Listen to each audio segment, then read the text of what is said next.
site, labbing stuff for what other people might go up against, stuff like that. And it's just crazy. Like all that shouldn't be happening. I don't know, but I mean, I'm hoping they do better. I'm hoping Matt listens to all of us, especially with I'm investing into traveling this year. So right, we'll see. All right, I started the stream, so we're gonna start in like 6 minutes. I mean, we can just talk right now. The stream is up with a countdown on it. If you want to just check out the stream, you can go to. It's just on your channel, right? Yeah, it's on my YouTube and on my Twitch, so we should be good. But I'm switching over to YouTube, man. I can't get the Twitch thing going. All my audience is there on YouTube, so it only makes sense. Yeah, it's hard to build a whole new base. Like I stopped with the whole YouTube thing as a big thing. I mean, from the beginning, like I had started my site completely free, right, for everybody, right, and then everybody complains about it. Or have a complaint. Why didn't you put this in there? Or why didn't you put that in there? I'm like, bro, I'm investing money and my time and a lot of time into this, and giving you more than what you would pay $25 for free, and you're still gonna complain. And then you got the people that just took it and would sell it on their sites. That was bad. I still get that. That was bad. Yeah, I get it less now. But I still get that people will buy, your ebook, and then put your stuff up. That to me that is just crazy. Yeah, but what the craziest thing about it, man, that makes me real mad when other sites do it. But it makes me really upsets me when I see YouTubers do it, because it's like, all right, you just took something and literally stripped all the detail out of it. And just put this up there, so all the people think is it's just some random glitch that you randomly found on accident, which was actually a real football concept that ended up being more powerful than it really should have been. Because that's really how most of this stuff comes up, and people don't understand that. And I think that's one of the problems in the community is like a lot of people think that everybody's just trying to get over, and really, a lot of this stuff happens on accident. Right.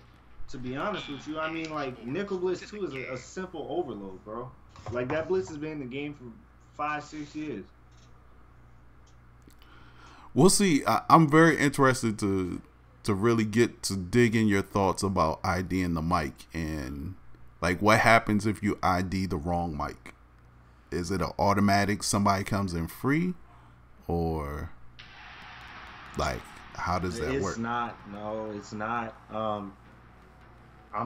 We talked Clint into considering lowering the timer for NDS activating if they use it, because it's a timing based application. He said they want to test and see how this works first. Okay. So I mean, I understand that. Yeah, that's what's up. So do you do any streaming? Nah, bro. Nah. Okay. I might this year. If I do, though, it'll probably be like the weekend things that they're doing for Mutt, and I'll just like let the stream pick my playbook. I've seen people do that, or they'll just do the Ass Madden. I'm not showing no, because this year I feel like it's going to be very diverse on offense. I'm not showing what I'm running. I got you. Because I don't know about you, but I got the feeling I could use any offensive playbook there. There was a way to use every playbook. Man, the playbooks look nice. I mean, we'll get into that, but the playbooks look really really diverse, and we'll talk about some of the new routes. I know you saw some of the new routes. Bro, the double S routes to the sideline. Maybe that's I couldn't understand what that was. I was like, is that what we calling it? It's like an S post. It's like the post route from Z Spot this year out of Bunch, but they're going towards the sidelines. with 2 out routes underneath it. This year, that would have been unstoppable, bro. Mm. Yeah.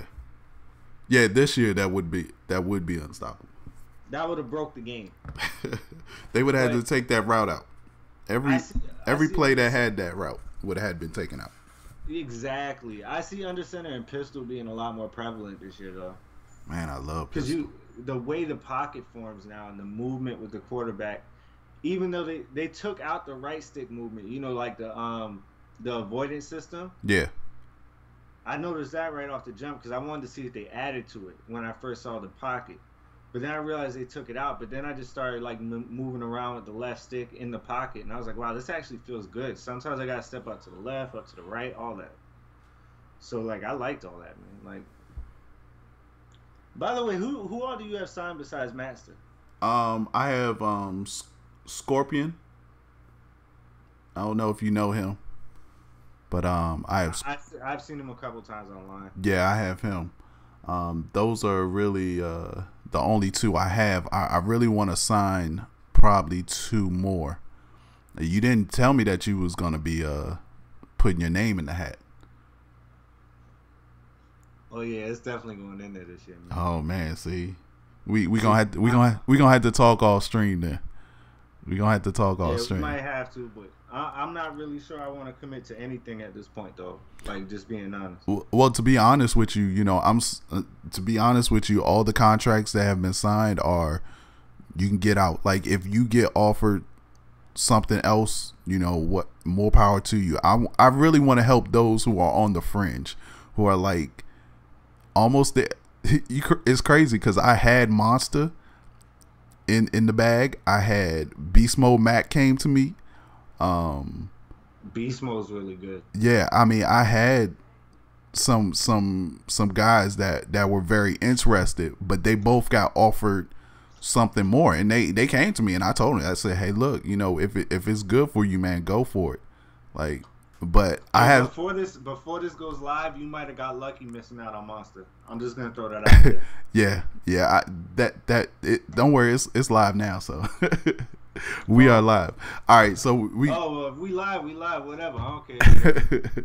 Nah, I mean, it's all good. You're gonna see those people who were good this year who may not be good next year. So, all right, man, we gonna get started, man. So, all right, let's go. What is going on, guys? It's your dude Shopmaster. Welcome to another episode of Game Changers Live. I know I've been away for a couple of weeks, but I'm glad to be back. Got a lot of good stuff to talk about. Gonna have my man Relly on from Madden Universe to talk some Madden 18 gameplay impressions and just talk about impressions and just the whole Madden scene. We had a great talk. If you had tuned in earlier to sort of talk, we talked about a lot of stuff, so we'll get into all of that. We're gonna go through some NBA Live 18 impressions as well. I'm a big fan of NBA Live 18. It was very good. Guys, make sure you stick that like button, subscribe to the channel if you are new. But this is what I do every Tuesday night. We are on the Madden live tile. We do this. We talk Madden. We talk all of this stuff. Big shout out to Hollywood Sports. I see you in the chat, my man. And we're here to answer questions too. So when I get Relly on, please put in your questions. We'll get to your questions as fast as we can. But first, let's talk about EA Play. I mean, EA Play was a great event. Had a great time. Big shout out to EA Sports and the Game Changers program for sponsoring my trip to EA Play. Dudes like my man Relly had to, you know, find his own way there, but I'm so glad that he made it out there. And EA Play was good. You know, I got to play a good deal of Madden 18, a good deal of NBA Live 18, played some Need for Speed, played some mobile stuff, got to hook up with other YouTube guys and just you know, shoot the breeze and talk football. And before I bring on Relly, I really want to talk real quick about CFM. As you guys know, I'm a big proponent of CFM, and unfortunately, you know, this year we did not get a lot of updates. You know, we got, you know, the draft board is there. Off ball injuries are something that's there, but that's see, I don't put stuff like off ball injuries and coach adjustments as franchise improvements, because those are gameplay improvements. Those are in the game no matter what mode you're in. So really for CFM, you know, all we got was the draft board, and we got something else. I can't even think of what it is right now, but you know, I want you guys to be encouraged. I put out a video. If you haven't checked it out, go to my YouTube channel, go to Shopmaster TV, and look at my PSA for the CFM crowd. I really want to encourage you guys, and let's get behind this.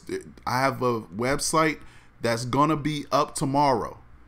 So tomorrow we're gonna have the CFM movement website back, because I feel like that is where we need to make our voices heard. That's where we need to sort of come all together and unify together and tell the devs what we really want to do. Because so many times the devs come and say, well, you know what? I hear the community wants this and that, but what's the priority? You're like, what would you want first on that list? And so I think that's where we need to come, you know, voice our ideas and sort of, you know, prioritize the things that we really wanted. 2 years ago when I created the CFM movement site, we did just that, and we had a lot of good feedback. And really, if you go back, if I went back and looked at the top stuff on that sheet on that website, those things actually got addressed. But there's still some things that need to be addressed, and I'm hoping that we can get it in early so that the devs can have that in for Madden 19. So that's my plan. Guys, if you have any questions, just hit me up on Twitter. I'm always available. Jump to Raw asks, do you play CFM in an online league? Yes, I'm usually in 3 leagues. Usually start the season with 4 leagues, but then I dwindle it down to 3. So that's what's up. Big shout out to everybody in the chat. I see you guys. I see my man Mike Brewski's in the house. Primo6711 is in the house. So draft board should be pretty good. The only thing I don't like about the draft board is I feel like it's not a true draft board, meaning that you put your players, you put your, from what I understand. Now, remember, I haven't seen it. I have not seen the draft board. I haven't seen any CFM this year, which is kind of surprising. But it also, now I kind of understand now. You know, before EA Play, I was like, yo, EA, what's going on? Like, I'm a CFM guy. I haven't seen any CFM. Like, what's going on? I think they knew that I was going to be very upset about it. And so they said, you know what? Let's not invite Shop down to take a look at CFM. Let's just wait until EA Play and we give him some bad news, and then hope that he, you know, responds accordingly. And so, you know, this is why the first day at EA Play, I really didn't do a lot of stuff, because I was kind of upset that not a lot of stuff got put in CFM. But I got a chance to talk to Rex.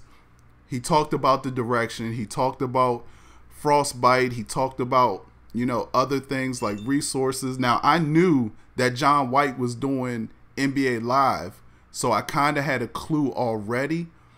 But now I understand. Now I kind of understand why it didn't go. Do I think it's an excuse? Of course it's an excuse.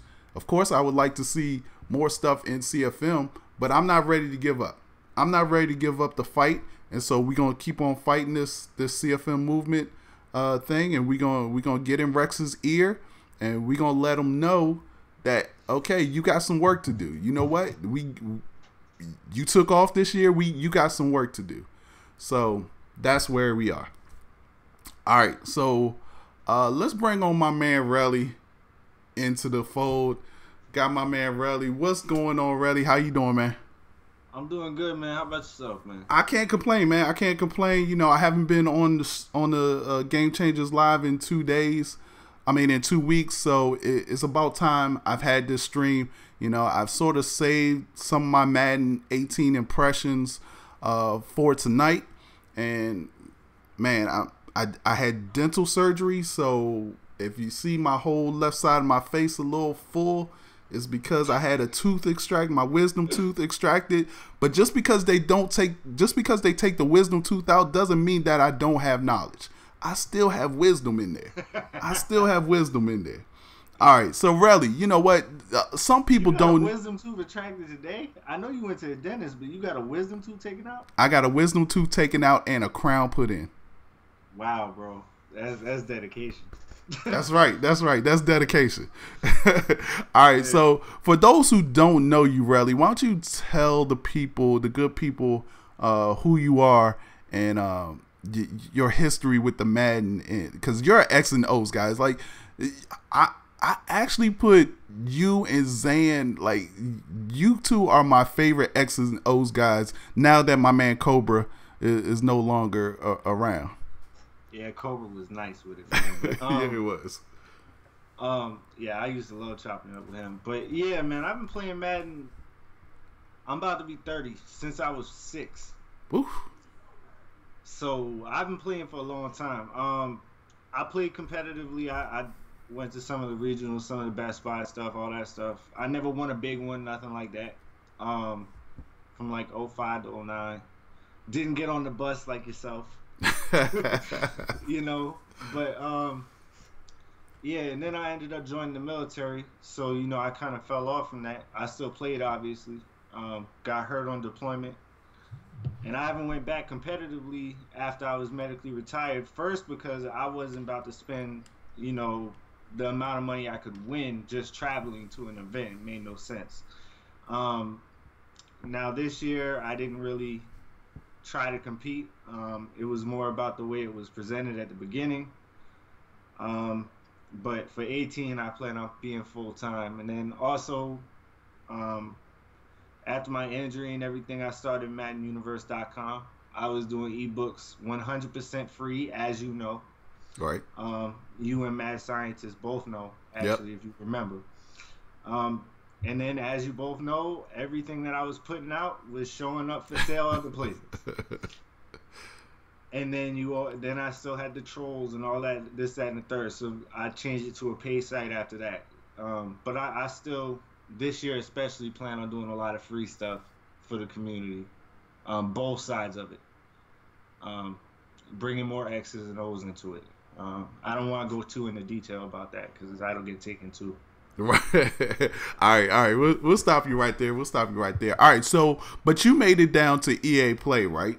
And so I wanted to sort of get your impressions on Madden 18 as well. And guys, this is where if you have questions about whatever we're talking about, make sure you hit us up in the chat. You can hit us up. I'm streaming this on Twitch and YouTube, but I'm using the chat that has everything.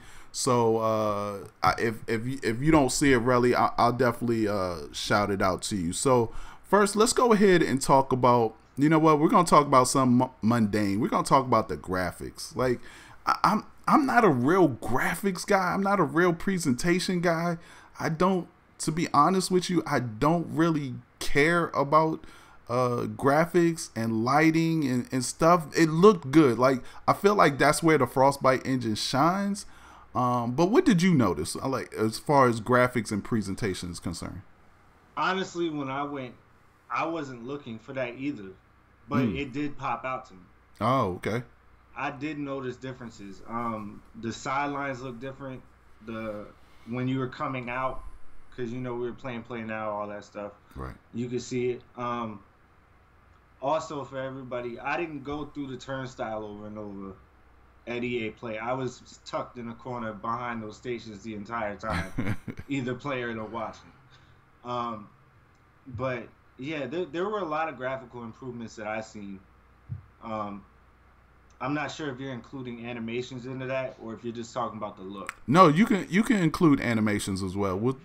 That's good. Well, I mean, animations, like, as far as like on sidelines, I noticed one time I got knocked into a player, knocked him over, and got picked up by a coach.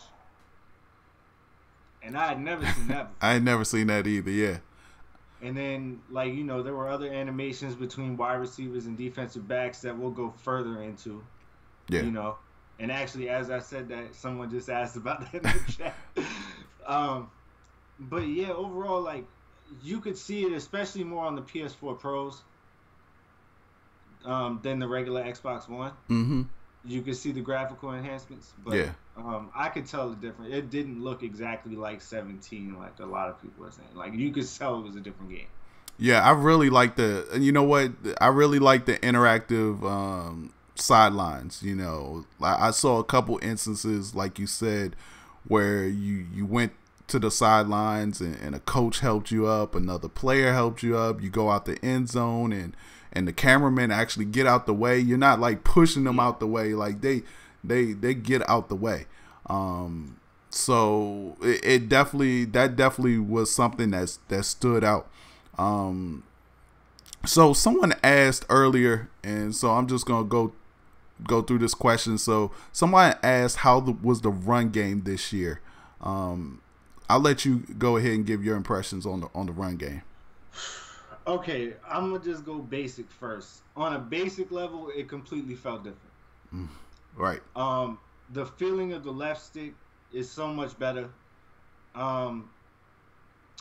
The jukes and spins, one thing that people, and stiff arms and trucks and all that, people are gonna have to understand there's players' ratings.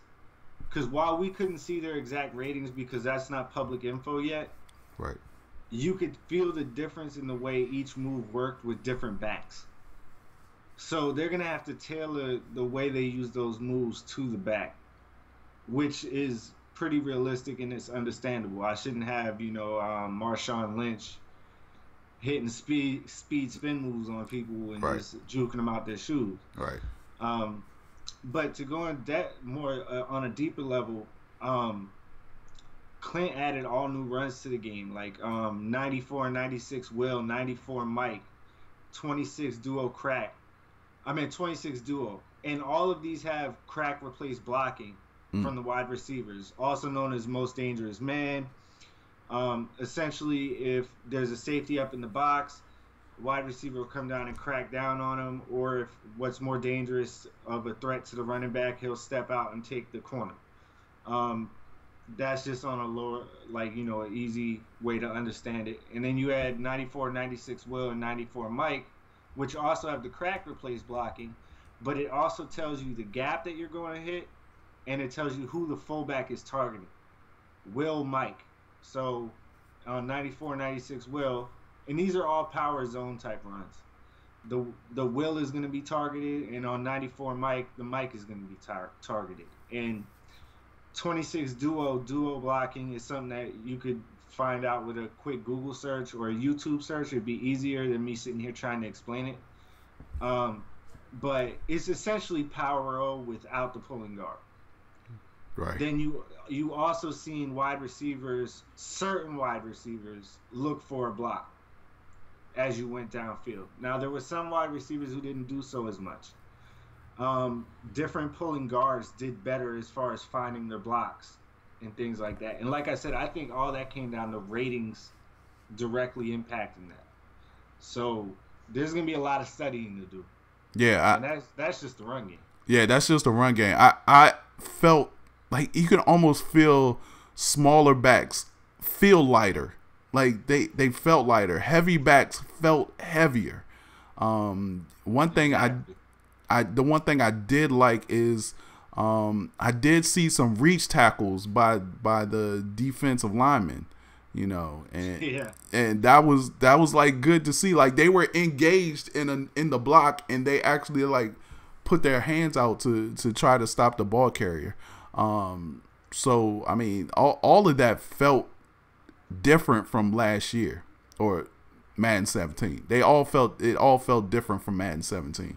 Oh yes, yeah, exactly. And they added shotgun runs too. I just pointed out the three that really stuck out to me. But they had a buck sweep out of trips tight end offset.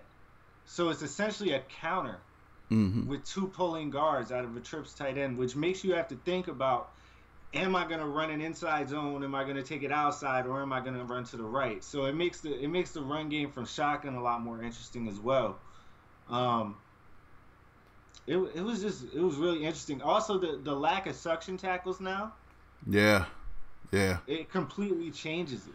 You, There's no suction tackles. yeah, I mean there aren't, but I remember, I can't remember if it was earlier this year. I remember a Madden that came out, there was no suction tackles, and then as the game got patched, suction tackles started being more prevalent in the game. And so I'm just hoping that this is not the case. You know, I get real worried when, like, I agree, I didn't see any suction tackles in the game when I played at EA Play. But again, I just want to point out that I've been there before. I've been on live, on streams, on video saying there's no suction tackles in the game. And then after the first patch, second patch, there was suction tackles. Well, when I spoke to a developer out there, I think it was Christian.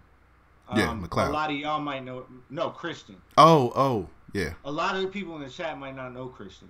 So, but there's more devs than just, Clinton Rex for everybody in the chat. Yeah. Oh yeah. Definitely. Definitely. Clinton Rex are just the fall guys. Those are the guys that are out in the public. Yeah. But yeah, what Christian was telling me was it was a combination of frostbite and a legacy issue that had to do with that A tackle button, the short tackle or whatever. Right. Now, in order to even get anything like that animation, you actually have to dive because they took the hit stick off of X completely. And X is now a dive feature. So, and even when I was diving, because, like, you know me, I'm not just going to go there and just run random games over and over. I'm looking for stuff. I'm looking at things, So, the dive actually looked and felt a lot more organic. And it also, this adds to the run game, too. If you have a mobile quarterback, you can really use them to your advantage this year because the speed difference, the threshold, actually shows. You actually feel your full speed of your quarterback behind the line of scrimmage. You can take off and run with him. Yo, not only that, but when fast guys get out in the open, I didn't see anybody tracking them down. I didn't see anybody tracking them down. Like, when there were fast guys that got away, they got away. I did have a problem with one run though. Oh, go ahead. What did you see? The way they address quarterback sneak, I don't agree with whatsoever. The what? The way that they addressed quarterback sneak being too hard to stop. Yeah. I do not agree with that. Well, right now the way that they had it in the game is almost like you're giving yourself up. Like, you just fall to the ground. Around on the ground like a fish. Yeah. Yeah, I mean, it's something that I've talked to Clint about, for the last 2 years. If you're going to do a QB sneak, then it's in goal line. Everybody should be going low. I don't know how y'all going to do that animation where everybody tries to go low, but that's the animation that y'all need to have. And I don't know. I mean, look, last year people found QB sneak defense. I mean, I had sneak D, but like the majority of people out there could not stop it. Right. Like, even if you show them, they still they can stop the sneak, but then they can't stop nothing else. Right. Then they can't stop the toss. Because your stick level has to be so high to stop both. It's Right.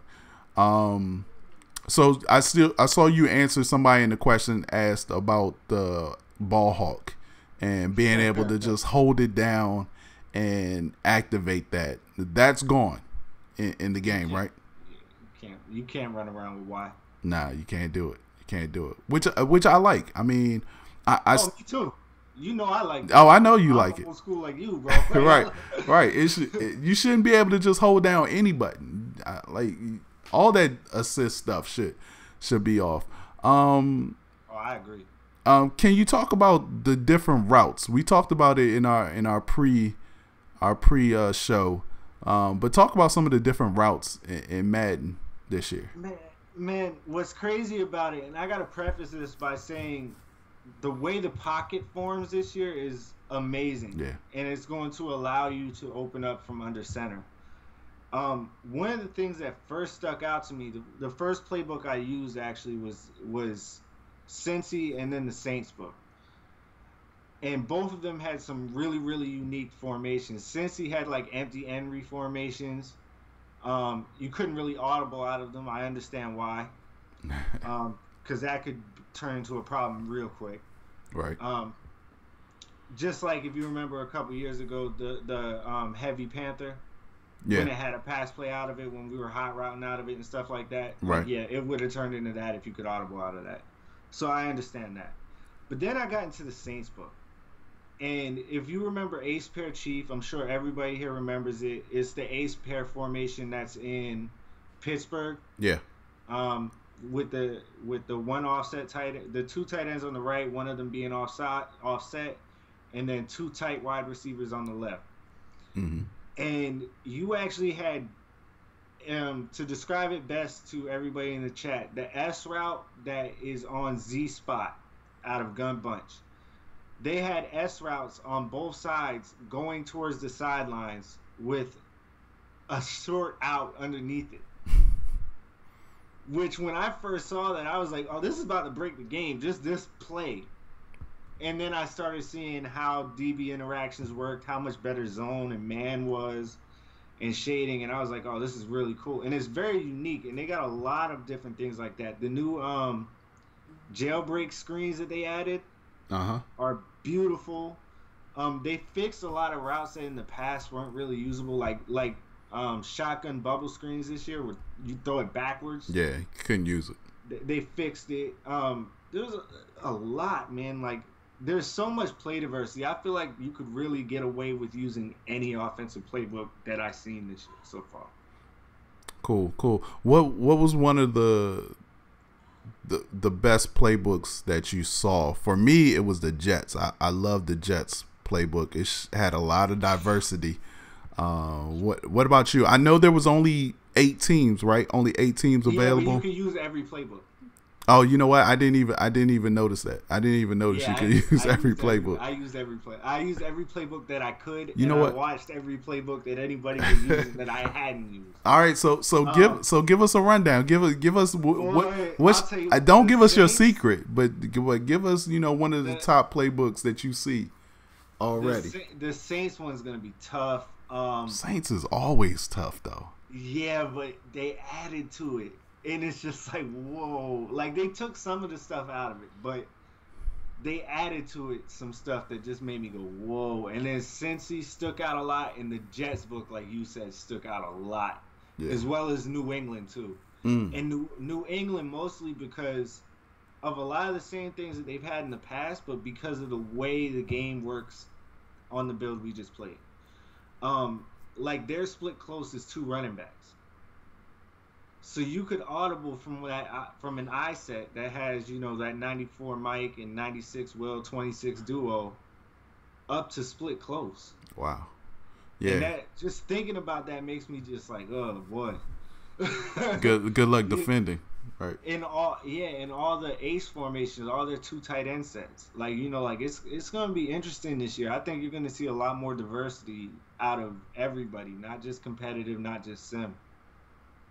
All right, let's talk about defense real quick, because we talk about how potent these offensive playbooks look, and I think a lot of people going into or ending Madden NFL 17 are like, can you stop corner routes? Can you stop C routes? Can you cross man?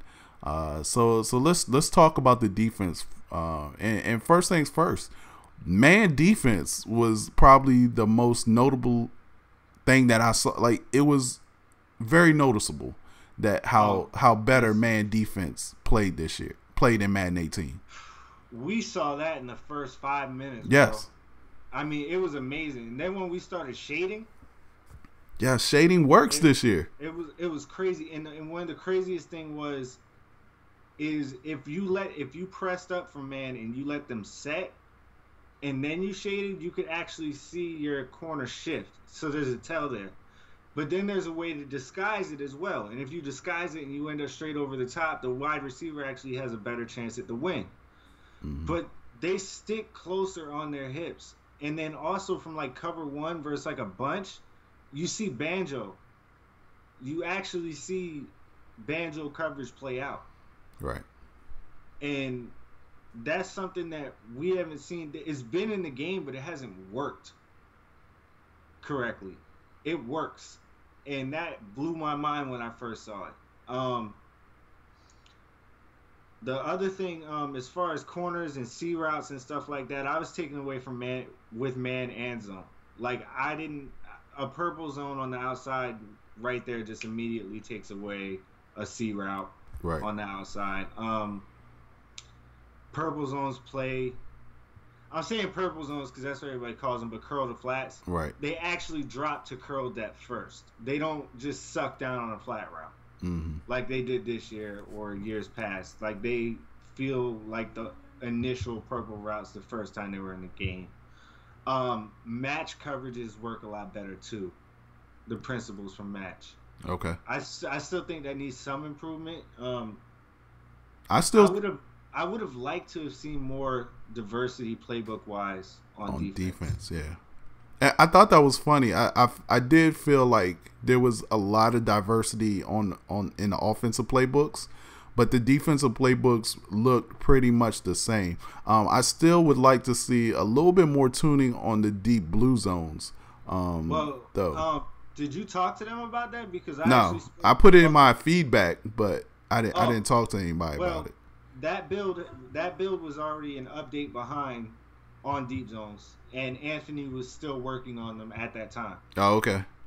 So deep zones were still being worked on. They had worked on all the underneath stuff first. Oh, then that makes sense then. Yeah, like the only thing that I noticed a problem with in zone besides the deep middle third, the outside thirds were playing great in cover 3 and stuff. But the only thing I noticed was cover 3 hard flats. Like if you pulled the safety into the box, you could still get a running back out on a table route past that hard flat. But I passed that on, showed the replay and everything, and they were like, okay, we can. That's not even that big of a deal. That's a small thing, and it's really just the wide receiver splits have changed this year, right. So which is also good. Right. I mean, it's a small thing, but now this year with steerable rack catches, like that is huge. Like steerable rack catches are huge for those table routes and such. I agree. No, if they didn't fix it, I completely agree with you. It's a major problem. But they said from as far as a tuning standpoint, it was really just one coverage from one formation. Right. So they said from a tuning standpoint, it's not really hard to fix. And also, guys, remember this is alpha phase still. Yes. Again, yeah, what we saw at EA Play is so far behind because it's not even up to date from what that day was. Oh no, like they have to do a build for EA Play probably like 3 weeks or more in advance. Yeah, Rex said it was close to a month. Yeah, see, it was like close to a month because I know when I went out a month earlier to play NBA Live, they were showing us they had just finished the EA Play build for NBA Live, and they were like, yeah, and then they showed us the the gameplay afterwards, and we were like, man, this is what y'all need to put down there. But it is what it is. Let's talk about the wide receiver DB interaction because I thought that was greatly improved as well. Well, there's two aspects to it, of course, at the line and then downfield. Mm-hmm. At the line, you definitely seen a huge improvement as far as the way they interacted with each other. As far as the battle off the line from man, you could tell, like, who the elite receiver is and the elite corners. Right. And you could tell, like, it was a fight at the line a lot of times when you got two elite players out there at the same time. But at the same time, you couldn't sit there and just throw like the four string corner on the number one wide receiver and man and expect to win. Right. Like Yeah. you could feel that, you could see it. It brings the strategy into the game. Down the field, the first thing that I noticed was when we were testing to see, like if we were getting crazy aggressive catches or if we could swerve or do anything of that, and working on target passing and seeing if there was anything weird with that was going on. Was that if you just chucked it up and you got that SWAT animation, the ball didn't fly 35 yards in the air. Well, I mean, that was nice. It looked more organic. Right. I didn't see people warping very much at all. But, that's something that you would have to play a long time to really see. And because it's not something that you see that often right now. I mean, you see it, but it's not crazy like it was last year or the year before. Yeah, like this year, I can't stand when I'm inside and then all of a sudden the DB or the wide receiver jumps, like just morphs inside of my man. Oh yeah, I really didn't see that. Yeah, I didn't see that. I didn't see that either. I seen a couple times where they collided, where like one of them should have fell down or something like that. I would have liked to have seen, but other than that, but they still you could tell they hit each other like just by like kind of losing balance type thing. But like there were some times where I felt like user would try to jump down on the ball and make a pick, and you ran right into him. Right. And I feel like had that happened in a game, they're both flying in a certain direction. Like not flying, but the one thing I did see on defense that I was like, I felt like the physics on the ball was much better. There was this one instance where my man caught the ball and was immediately getting tackled, and somebody came in and put a shoulder right on the ball and knocked it out of his hands for incomplete. The other thing that you're going to notice is now on tip balls, offensive players react to the tip ball. Because last year, they offensive players just didn't even know the ball was in the air or anything. So that's definitely one thing you'll see. So I did see some good tip ball interceptions. I even saw one where I got hit through the ball. It went off my offensive lineman's helmet and got intercepted. That's something I didn't see. I didn't see that one. Yeah. Well, one thing I did see though was when I was using target pass. I'm telling you, do not go into a game thinking you're going to target pass up and down the field just to start this year off. No, that's not happening. You got to go into the lab. I feel like that is definitely going to set the skill gap far and away. Now target passing, we'll talk about this. Target passing is something that you don't have to use. It's not something that you have to use. In fact, I can see a lot of people just not using it, but those who go into the to the lab and work on that, it's going to be tremendous for them. I think a lot of us, it's going to be situational and based on coverage that you see. I think someone like Volterax may spend a lot more time learning that one specific mechanic. Mm-hmm. Yeah. Because here's the problem with it: when you're using it, you lose control of moving your quarterback. Right. So, to me, I feel like it's more of a situational thing, and especially red zone. I could even see it, especially in the screen game. Like, say you run a screen, your halfback's covered, you can just use it, throw the ball in the dirt near his feet or something like that. You know, that type of thing, because in the past, I've been begging Rex on screenplays for, like, if we throw the ball away, can it just be thrown at his feet or somewhere so I don't get intentional? Because, intentional grounding was one of the few penalties that they would call in an online game. And it's like, if I run a screen pass, bro, I'm not just going to throw this pick just to throw the pick. Well, I can see people using it to throw it as far as they can, too, out of reach as well. I can see that as well. I don't think that would be called. I did it a couple of times, and it wasn't called, an intentional grounding. No. I was just more saying that the fact that I can throw it at their feet if I need to. Yeah. Red zone especially. Um, certain situations where I see something pre-snap. Um, like there was one thing I figured out how to do pretty quick, and it was by accident. Because that's how a lot of Yeah, that's how mistakes things happen. work. Yeah. Like I was just throwing a wheel route, and I underthrew him, and I clicked on with Le'Veon Bell. I was able to turn around jetpack it. Oh wow. And Christian was standing right next to me, and Christian looked at me, and I was like, "Yeah." So I did it again, and it worked again. Uh And oh. so I sent it to RG. Yeah, I mean, I can see. RG's the one to. Yeah, we'll figure those things out.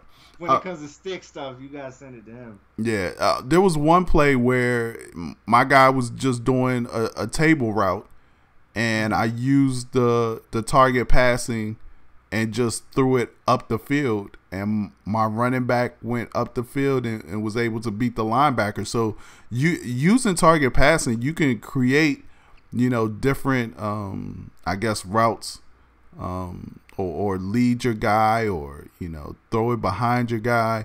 I mean, I can see where it can be useful, like you said, especially in the red zone, and I can see if guys lab that and get it down pat, they can definitely set themselves apart from that. Um, Also, two-point plays too. yeah. Oh yeah, yeah. Like that's gonna be like a big thing. Also with like rub routes in the red zone, things like that. I think quicker plays are where you're gonna see it because when you starts trying to throw it downfield, I think you can get yourself into some trouble. Like obviously, I haven't had 12 hours straight just labbing target passing Right. to say that definitively. And you never know like what things could change between now and then. So now and release, because we see it every year. There's things that change between Right. now and release. Yeah. So um, So here's my feedback I had on target passing though. What I felt initially using it, that it was too loose, that the target was too loose, and I was hoping that I don't know, I gave this to Rex, but I would love to see like elite quarterbacks where that target passing is a little stiffer or more controllable. The guys, until you get it in your hands, you don't really understand what I'm saying. yeah, But like yeah, I feel like it's still too loose. But I feel like if I had somebody like Tom Brady or Aaron Rodgers or somebody elite, that their target passing should be easier to place that cursor there. And then if I have a bad quarterback, yes, it should be loose and it could be erratic at times. this is why I said that it's gonna be. I don't think it's gonna be that widely used, especially on plays downfield. Because the thing is, you have to know how it's gonna. You're gonna have to know how to use it for every single route, versus every different coverage, versus every different adjustment in Right. every different situation, and you don't have any sensitivity control on the stick. Like at least give me that. Like if I only push the stick a little bit, it moves slower, or you understand what I mean? Yeah. Like Yeah. that's something I would like to see. That was my feedback on that. That and the wheel route thing. But like I don't see people turning it into like a old school, rocket catch up and down the field type No. thing because of it. At all. No, I don't think so. I don't think you're gonna find somebody using it every play either. Um, No. let's we got some questions in the chat. Can you match up your strong safety or with a tight end? Because right now there's no cross manning in Madden 18 At all, no. at all. But Well, the only way that you could do that is to man someone up that's on the same side of the field and drag Yeah. them across. But I invite you to please do that. 'Cause now I just know what you did. right, exactly. But I do believe you can match up your strong safety Yes. with your tight end. Does cover 3 hard flats consistently defend the drag in flats? Um, The drags, they actually do a lot better. Hard flats in general do a lot better with the drags once they get towards the sideline. The middle of the field, obviously, depending on the coverage, is going to be the weak area. Right. Um, as far as playing the flats in general, most times yes. Like I said, there was a few outliers. Um, by the way, that issue with the hard flat out of the specific cover three was dependent on the hash you were on as well. Right. So, and like, I'm not about to sit here and just, say that if that actually is an issue and they don't get to it, just in case. Because it's not like something that everybody's just gonna go looking and find real quick. Like, you understand what I mean? Like, it was an adjusted play and things like that. So, Definitely. but for the most part, yes. Once I felt like I could pass drags off to the sidelines and let my flats take care of it. Cool. Trigger asked if Redskins Panthers were the only teams you can beat at EA Play. No. And guys, I just want to ask y'all, like, don't get fooled by these cell phone footages, guys. Like, it doesn't do the game justice, and I very much dislike when people judge a game off of that kind of stuff. Anyone know if? Okay, wanted to know how slide protection works and how that is different from identifying the mic blitzer. Slide protection works similar to this year. ID the mic just adds a separate element to it. You can use them both. And I think that as you get into a more advanced game, as the game progresses, you're going to have to use both. Right. Now, if you were to ID the wrong player and I blitz from the opposite side, you're in trouble.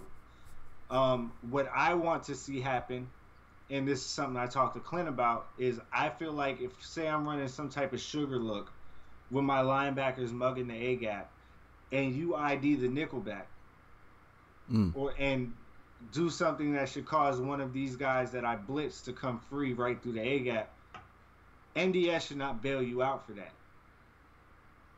Because you just made the decision on who to block yourself. That's not an error in line logic. That was something that you would see in the NFL happen. And he also had two parts to that question. He said, is it only when you expect blitzes, and does it happen if no blitz comes? And what happens if no blitz comes? Yeah, for the most part, you only ID if you expect a blitz. Because Zulu, you already know if they put a full-on pass protection. If they put full-on pass protection in this game, what's going to happen? If no blitz comes and you ID a mic, I'm assuming you're saying without slide protection being active, without you slide protecting as well. From what I saw, the running back kind of freezes up for a minute because he's expecting that person, and then he goes back inside and looks for someone else. Right. All right. Somebody on Twitch asked, does disciplinary traits affect how often penalties get called when playing aggressively? So this is something that sort of goes into what we were talking about on Twitter when we talked about, when you use the coach adjustments to, play aggressively. I think the disciplinary traits still, I don't know. I want to say that it overrides all of that. Like, even if you have, like, let's say you have somebody that has SWAT ball traits, but you say, you know what, you want your guys to play the ball or play the receiver. I think they're gonna do what you tell them to do. I think is gonna override what their natural trait is. But as far as I know, there's a disciplinary trait for like offensive linemen, for everybody actually. So I don't know how that's going to affect penalties though. That's a good question though. That's something that we'll have to ask. That was one thing that we didn't even know today until Rex told us. Yeah, right. Because I think we were just thinking. Because I was told at EA Play by a different dev that there, regardless of the coach adjustments on competitive, there would be no penalties. Right. So as far as I knew before today, that there wasn't a penalty. But here's the thing I will say to all the people that are like, oh well, that's because I actually see people saying, oh well, that's random and shouldn't be in competitive, and it's not actual people that play in tournaments. It's just people who hear a lot of things that are said by certain tourney players, which I agree with some and disagree with others. But if I'm doing something that's causing the penalty, right, go for it. Right. And on balance, no penalties happen. I was about to say, and it's not random. You're changing your coach adjustment. If you just leave everything alone, there are no penalties. You won't get called for one penalty if you just leave it alone. You only will get called maybe will get called if you go the aggressive route. Then you have a chance to get called for a penalty. So yeah. And when you said about the traits and stuff, I would imagine that they probably do play a role into it, the discipline trait. Because when you think about it, like, all right, going into it, the whole thing that, Rex was saying on interviews and talking to people was that ratings really weren't going to matter, was kind of like what you were getting off as far as competitive mode was concerned. Right. But then once you got there, you realize ratings mattered on both. Yeah, they do. The thresholds were different. That's right. The difference. Right. Like, I couldn't just pick everything. Like, okay, let's just say, for example, I was using the Steelers. I was having a guy just throw slants right at my user purposely, and I was dropping it with Harrison a lot. Mm-hmm. But then when I was using Bud Dupree or Shazier, I was catching it a lot. Mm. So, like, you can see the ratings mattering just from a user perspective. So I would imagine from that perspective, you're probably going to want someone with the discipline trait if you're going to be running that aggressive. And from NCAA, when all the dudes would, when this time of year would come up, this would be about the time we'd be getting ready for NCAA. Right. Before Madden, we'd all play for money before that. We didn't always use aggressive calls unless we had to. Right.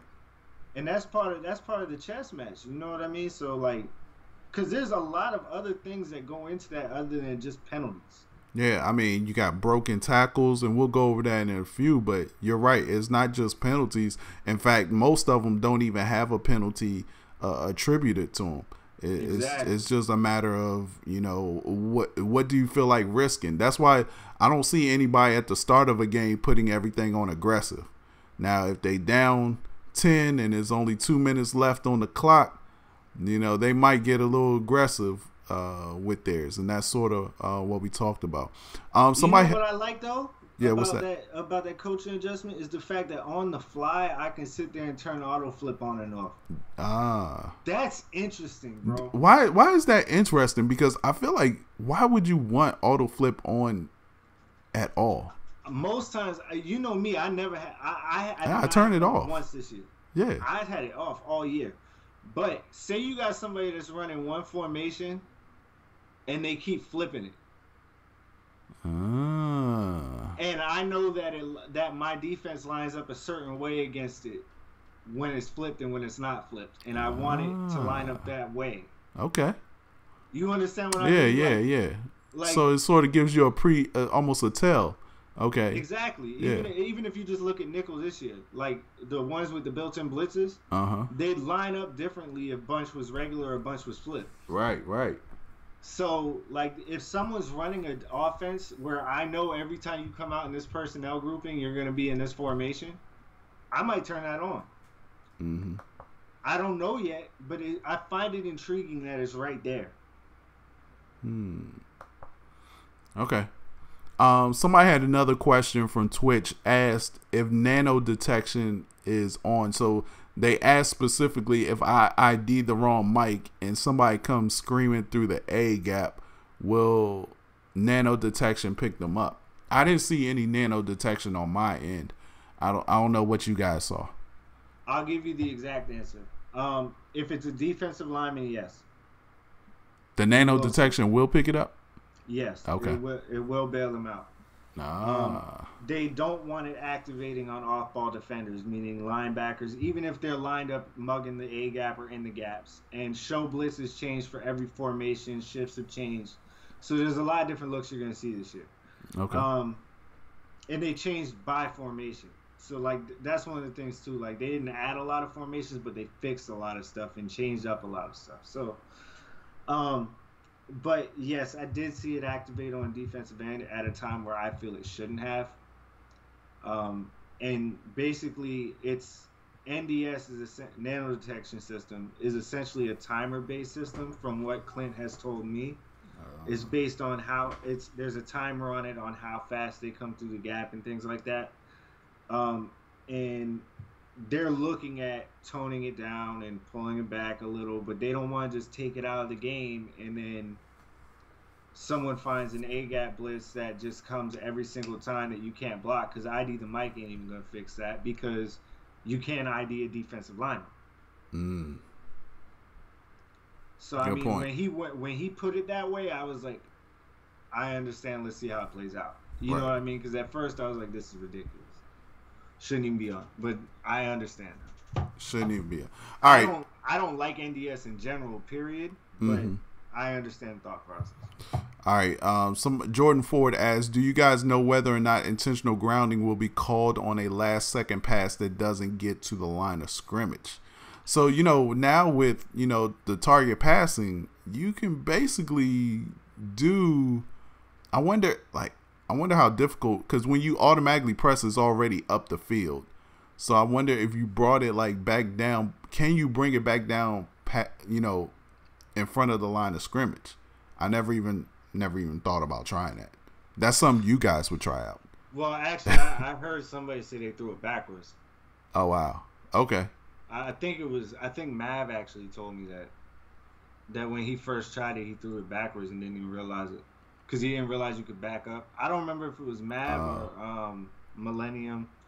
It was one of those guys, man. I don't remember. And I can see that happening because you're thinking you're still moving your quarterback. So you trying to back up your quarterback, but you really backing up the target passing. They said they threw it out the end zone for a safety because they didn't realize. Got you. Yeah, so I don't know if that's intentional grounding or not. What did you make about the lines, the UI? Like when you're on defense, you can actually see lines connected to wide receivers. Like I can see it all in your face right now. You don't particularly like it. Yeah, I turned it off every game I played after the first Okay. one. All right. So for those who don't know, but it's not just lines. It vibrates too when you leave the space. I don't know if you noticed that. I didn't notice that. Yeah. I just thought I had a faulty controller. No. I thought my controller was faulty. I was like, hold on, this thing just vibrating on its own. I guess it must mean I'm about to give up a big play.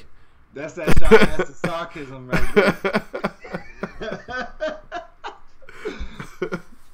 Oh man. So for those who don't know, and I know you can turn them off, but they have lines that sort of tell you who's coming into your zone or who you should be guarding. Maybe you can explain it better, because I know you were there during the process. What do those lines actually mean?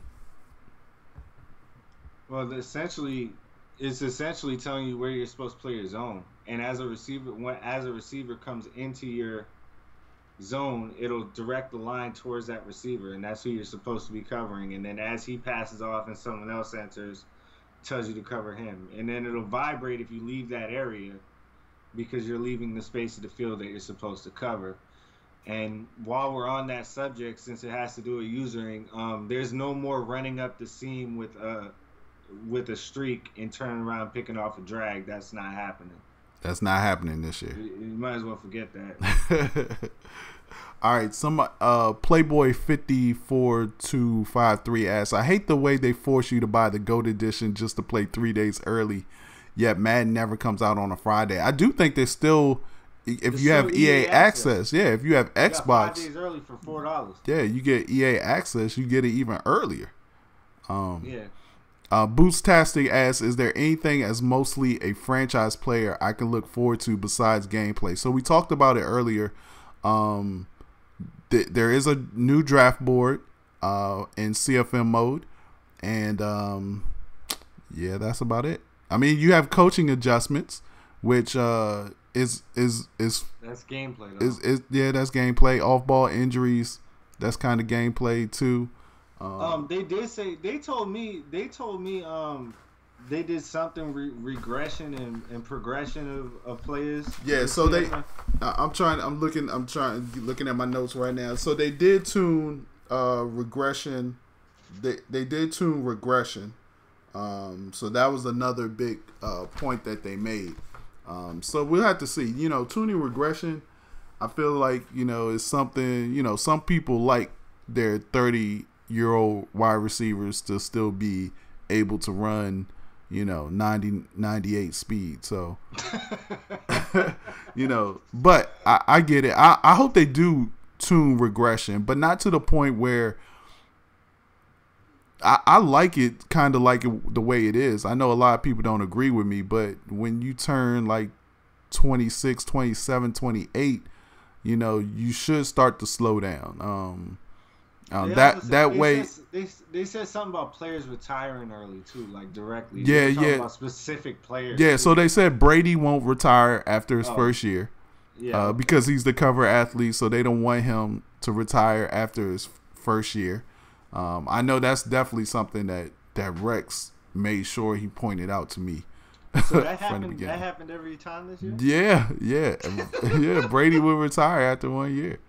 I mean, he's been in the league forever. So, can you manually double wide receivers effectively? Brandon Gibson asks. I don't know how effective it is. I didn't actually try that. That's not something I've done in a long time, to be honest with you. Gotcha. And when I was doing it, I'm not even gonna lie to you. There was a way that if you flipped it, since he was doubled, he would just get an insta rush. Right. If Shop remembers that. Yeah.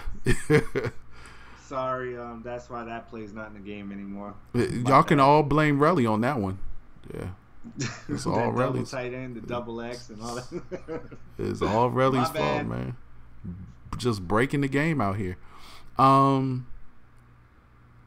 Mud squads. Let's talk about mud squads for a bit now. I gotta admit, you know, I went 2-0 on mud squads down at EA Play. Beat Rex, beat Jake Stein's team, beat Rex's team, and I had a lot of fun. I can see me playing a lot of mud squads this year. What did you think about mud squads? Like, did you have fun playing it, or you don't like leaving the success of your play into other people's hands? Here's the thing. Okay. First off, there's not going to be a ladder this year. They're trying to see how this works, right, before they do any of that. But they could see it down the line. I'll say this: if someone exploits target passing, it'll be in this mode. Okay, yeah. It will be in this mode. Because it'll be people making up their own routes while they're playing with each other. But I'm not gonna lie, man. I went in there. I didn't even want to play it at first, but I seen all these people playing, and like Mav came up to me, and apparently Mav ain't lost yet in team play. Oh, really? That's what they saying. They said he went like 6-0 down at yeah. So he was teamed up with my man Scorpion. And Scorpion is he's probably in the chat right now, but yeah, he was like, yeah, we didn't lose. Even fair then. We didn't lose. Them two on teams down there. Yeah. Oh, that ain't even fair. I know he was popping people at the EA Play event on Mud Squads too. But I hopped on one time. It was fun, man. Like, I'm not gonna lie, like, it's not something I'm gonna do a lot, but it's something I'll do just for fun. I don't think that there's a way that you'd be able to compete in both sides of that if they ever made it competitive. I'm not gonna lie, I don't see someone having the time to do that. Well, I guess that was actually going to be my next question. Could you see that as an EA event where they say, you know what, we're going to do a 3-on-3 Mud Squads tournament. I could see them eventually. Eventually, yeah. I feel like that's later on. I don't see it as being something that, if it was going on simultaneously with a regular tournament, where you'd be able to compete in both. Yeah. Because you know just as well as I the amount of preparation time that goes into playing in tournaments. It's a lot of time. Definitely a lot of time. It's a lot. And to do both, I don't know, man. I don't know. I think if they did it, it would start off something like I told you before the show. I've seen a Mortal Kombat tournament before. They had like well, that might have been Street Fighter. I don't know. But during the one-on-one tournament, they had like a side tournament with 2-on-2. I could see something like that happening to start off to see the reception to it. Right. But like, I think that would be a whole nother space for a whole nother group of people to get involved in competitive gaming, to be honest with you. Yeah, I think so too. All right, Bootstastic asks, is Madden 18 worth the money if you're really not a MUT player? I heard a few say it's a glorified update and Madden 19 will be the game changer. Pun intended. Can I take that? Yeah. Can I take that question first? No, go ahead. All these people, look, I'm not, whether you're MUT, Regs, Sim, whatever. Okay. The people that are saying this is a glorified update, or it looks exactly like 17, or it plays exactly like 17, have lost their mind. EA did not fly me down there. EA did not. Nobody at EA, including Rex, Clint, any of them asked me to say nice things about the game. I killed 16. I said 17 was better. I told them beforehand, you're going to have a lot of people complain about this, that, and the third. This, that, and the third popped up, and sure enough, they patched it. And they ended up with this. But, like, I'm going to say what I got to say, because I spent the money to go down there. I'm telling you right now, this game is night and day from 17. It is. I have not seen... Shop, do you remember this big of a jump? Not gameplay wise. Not gameplay wise. And I've seen graphics wise, I've seen bigger jumps, yeah. but I've never seen this big of a gameplay jump. I think, and for me, and it's funny, I just took a survey today. EA sent us these surveys for those people who went down to EA Play to survey Madden. On Madden. And one of the surveys was like asking, to rank the things in order: gameplay, story mode, MUT Squad, and all of that.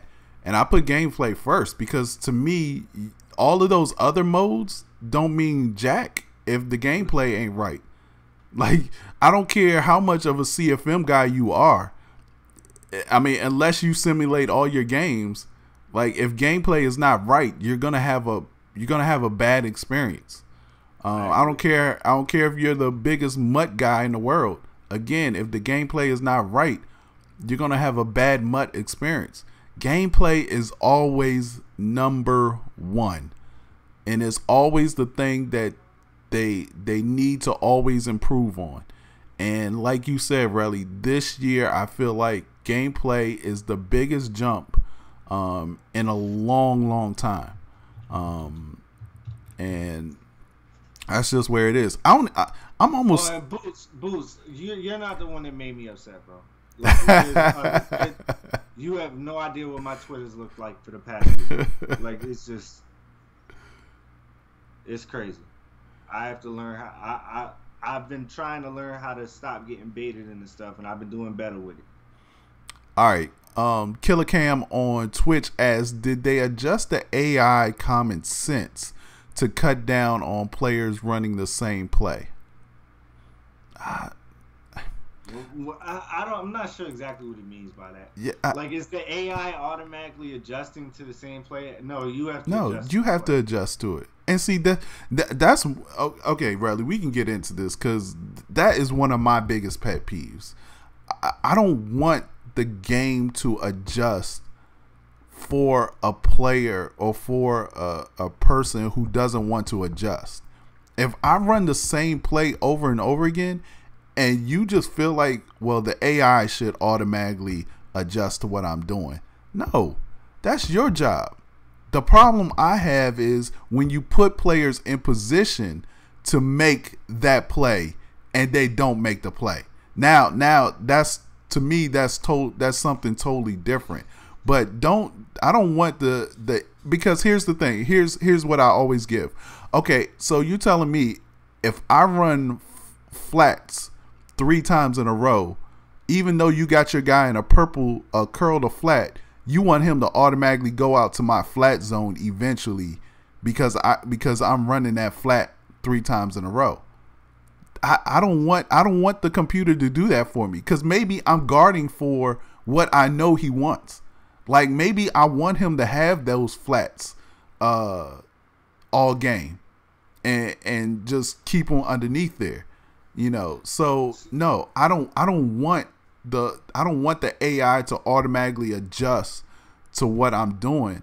We gotta stop handicapping people and make them adjust. EA has given us the tools to make all the adjustments. We just gotta make the adjustments, and that's all I'll say about that.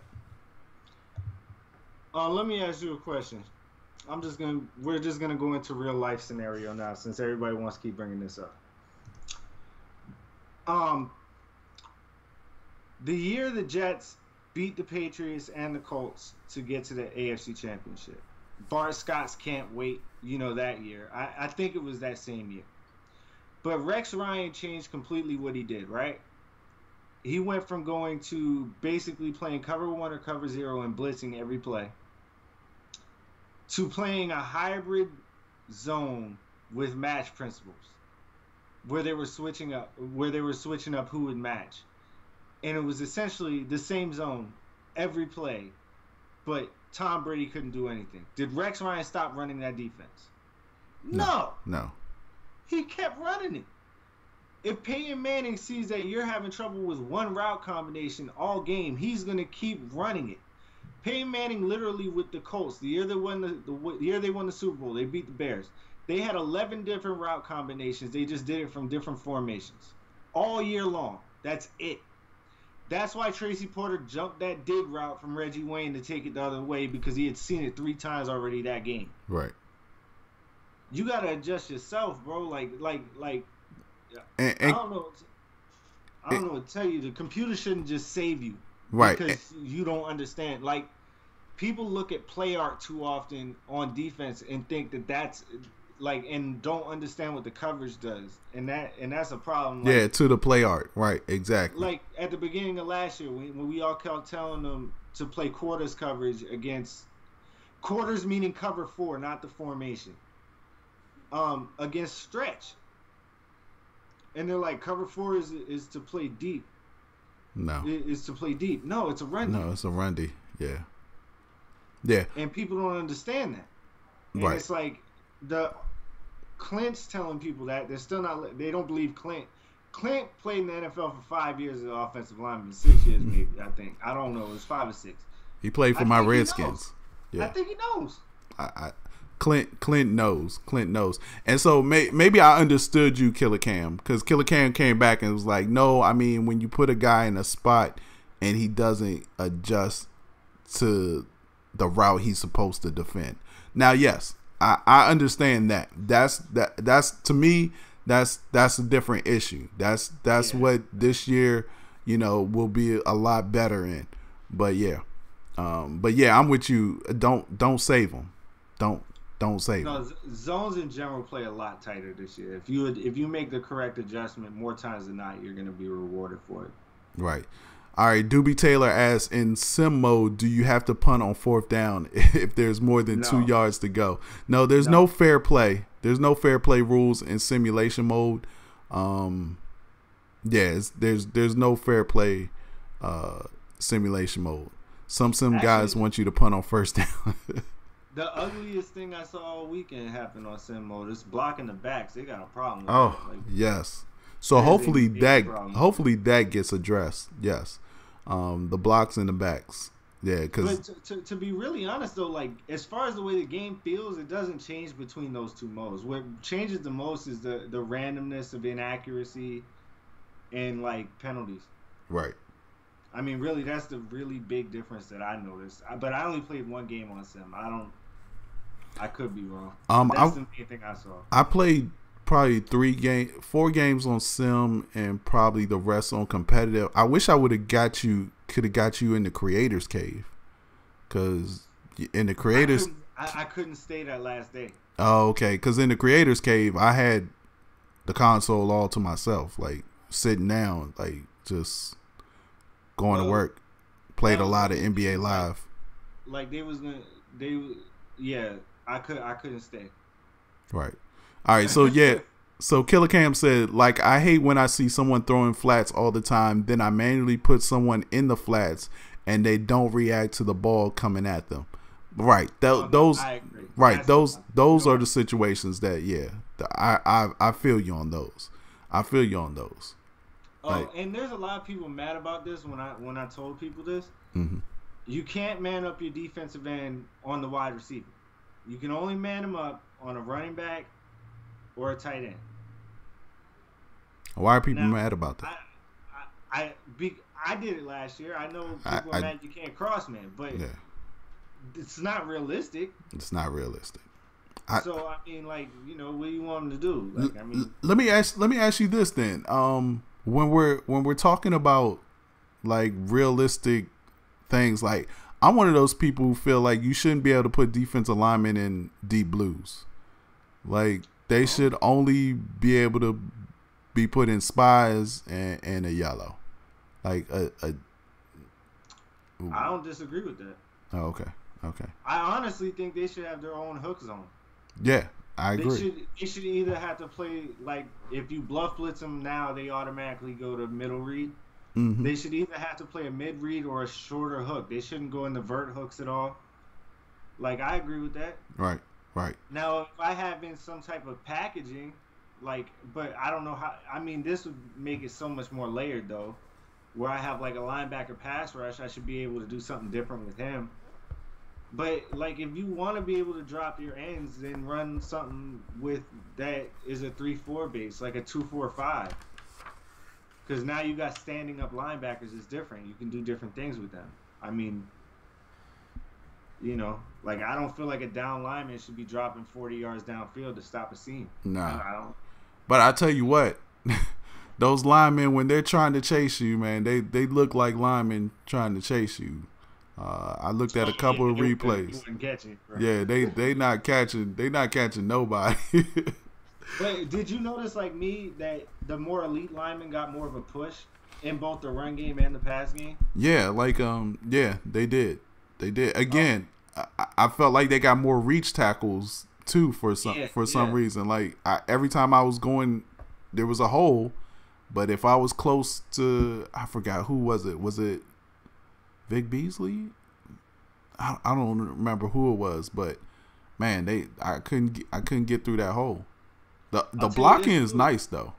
Yeah, but when we talked about the run game, we didn't even mention this. The little animation when you run into your lineman and get that stupid little spin move, that's gone. Yeah, that's gone. Yeah. Like, they actually kind of stop and square up. Like, if they're, and you either have to click on to the defensive tackle, press LB or RB to grab him, or the other person is going to have a chance to cut it back to a different hole depending on, you know, how shifty the running back is. He might be able to do it quicker, like a LaShawn McCoy if you get LaShawn, if you're playing with the Bills, or like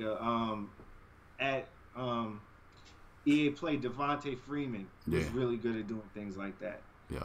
So gap integrity is a lot more important this year because of that. You have to be a lot more disciplined. You can't just, like in the past, we just anticipate a run and just go shoot that gap.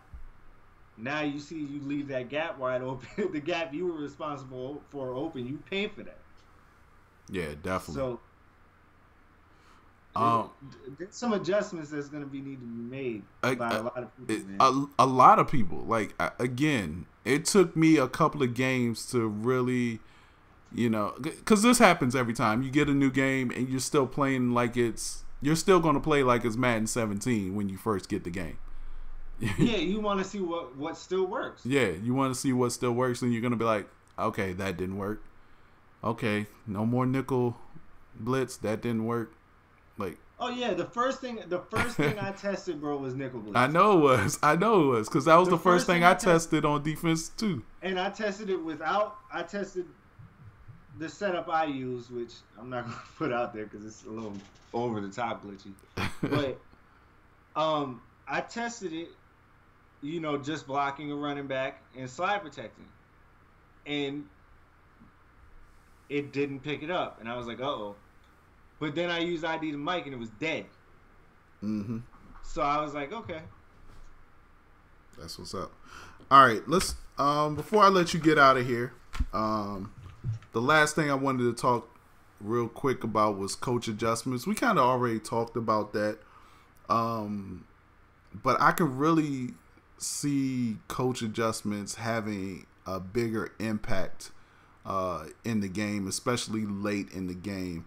And it'll be very interesting to see who uses it against somebody who doesn't use it.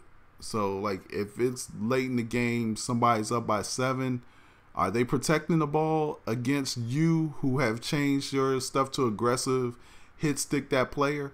Oh, well, let's talk about that real quick. Hit sticking. Yo, hit sticking was ridiculous. Yes. I could not. It took. I don't think I got a clean hit stick until maybe my 4th game. Bro, I was knocking people stupid. Oh man, I agree. Once you hit stick somebody, like it felt good, but because it felt like the old hit stick to me. Yeah. But I never got on that press X wave. Like I could never. It just wasn't me, and I never played with Heat Seeker on. Ah. So now, instead of like when I used the hit stick and I got them lined up, I'm not diving randomly to the left or to the right like in 17 when you use the hit stick and just get lucky when you hit them right. But now, like I was able to click on while the ball was in the air and hit the ball loose with it. I was able to go into piles and go hit stick somebody that was being gang tackled, cause a fumble. Someone throwing right in front of me, I was able to come down and just crack him. Same thing in the flash, you could click on and just crack him. It was just like it just felt so much better from someone that has always had good stick and has been used to having to play with that level of stick, like and to get away from the helper aspect of it. And the other part of the helper aspect too that I wanted to get into is the people that are upset that RG tweeted that previous plays leaving from SCR, and I wanted to get your thought. I wanted to ask you your thoughts on that because I'm on the side of that needs to go away in any type of tournament setting anyway. I'm with you. I feel like the previous play again to me it's a helper, but I think also, especially during the competitive scene, it makes the players look like they're calling the same play when they're also not seeing the adjustments that those guys make. So I'm all for taking the previous play out, figure out what they're doing on your own. You shouldn't have to rely on, if you're a competitive Mad player, you shouldn't have to rely on previous play to know what defensive formation that guy is in, because that's really all it's telling you is what play is he working out of, because by the time that play's finished, like by the time he's finished making all the adjustments, that play doesn't look nowhere near sometimes the same. I'm gonna just give an example. You'll see nickel blitz on the previous play from my screen, and there would be no deep zones on the field that were even there. Right. There wouldn't even be one. There'd be a safety in a spy, a corner in a spy. I could have done all the weird stuff that some of us do based on the recognition of the formation we're seeing. And as far as real one, when you say previous plays in the NFL, you're talking about when they go to the sideline and get pictures. Yeah. That's me.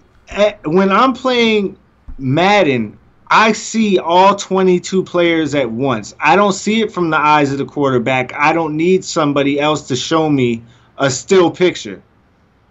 That still picture that they get in the NFL doesn't have the other team's play art on it. Right. It doesn't have the play art. It just they have to figure it out themselves. It shows them the lineup.